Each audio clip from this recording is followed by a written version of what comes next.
And I oftentimes get people say, you know, my father or my grandfather had radiation therapy and they got burned. Or it didn't work, or, I mean, you'll hear all kinds of stories. And I don't think people realize that the technological advances that have occurred with three-dimensional conformal therapy and the way that you dose and some of the boosts that you do and how you actually calculate dosimetry for patients is so different than what it used to be, and how you protect patients from that ever happening. Yeah, I mean, without getting too technical, I mean, it's at the most fundamental level compared to someone who is maybe treated in, 30 or 40 years ago. If people here, remember parents being treated and having horrible complications.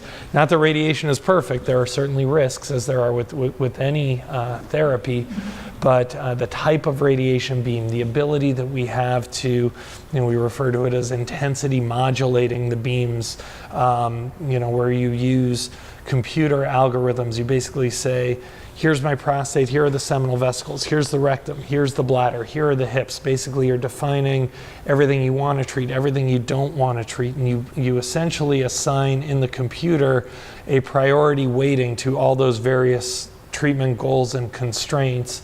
And the computer will then come up with different arcs and shapes and segments of beams that really, it's not intuitive to a human mind, where you have beam shapes that don't look anything like the target you're treating, but what you end up with after this arc of radiation is treated is just an extremely tightly conformal dose of radiation accurate to within a few millimeters of the target that you're treating. So protons work a little bit differently.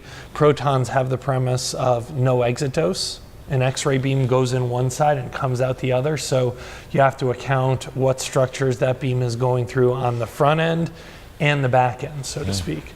Protons have no exit dose.